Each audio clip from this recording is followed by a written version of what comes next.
बिहार में कुशेश्वर स्थान और तारापुर विधानसभा सीट पर होने वाले उपचुनाव को लेकर सरगर्मियां तेज हो गई हैं। यह अलग बात है कि चुनाव आयोग ने इन दोनों सीटों पर उपचुनाव की तारीख घोषित नहीं की है, लेकिन जेडीयू और आरजेडी ने इस पर अपनी अपनी दावेदारी मजबूत करने की तैयारी में जुट गई है। एक तरफ मुख्यमंत्री नीतीश कुमार दोनों क्षेत्रों का दौरा कर रहे हैं, तो वहीं दूसरी तरफ नेता प्रतिपक्ष तेजस्वी यादव ने खुलकर दोनों सीटों को जीत लेने के लिए कार्यकर्ताओं को तैयारी में जुट जाने का संदेश दिया है।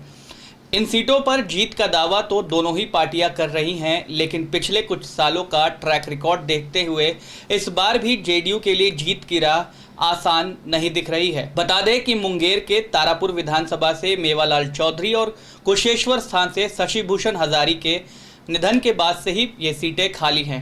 अब जल्द ही इन सीटों पर चुनाव होना है। इन सीटों पर फिर से अपनी जीत दर्ज करने के लिए जेडीयू का खेमा काफी सक्रिय नजर आ रहा है। मुख्यमंत्री नीतीश कुमार हाल में ही कुशेश्वर स्थान का दौरा कर चुके हैं। गुरुवार को उन्होंने तारापुर का दौरा किया।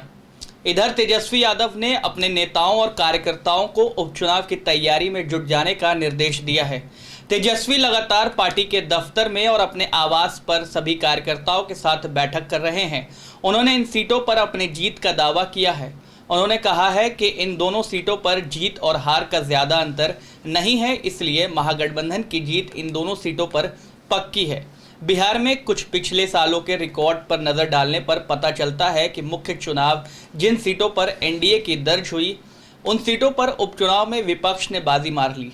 साल 2019 में नाथनगर, सिमरी, बख्तियारपुर, बेलहर, दौरंदा और किशनगंज सीट पर उपचुनाव हुए थे। इनमें से 4 सीट जेडीयू के पास थी, जबकि 1 सीट कांग्रेस के पास थी। लेकिन उपचुनाव के में जेडीयू ने 3 सीटों पर चुनाव हार गई थी और उसे महज 1 सीट पर ही संतोष करना पड़ा था। इस उपचुनाव में राजद ने 2 सीटों पर बाजी मार ली थी।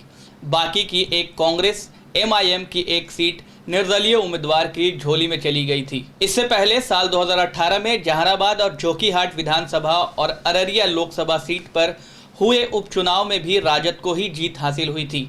ऐसे में इस बार भी उपचुनाव के जेडीयू के 2 सीटों के लिए कड़ा मुकाबला होने की उम्मीद है। बिहार में जेडीयू इस वक्त तीसरे नंबर की पार्टी है। उपचुनाव में अगर जेडीयू यह दोनों सीटें हार जाती हैं तो उसके लिए आगे की राह और भी मुश्किल हो सकती है।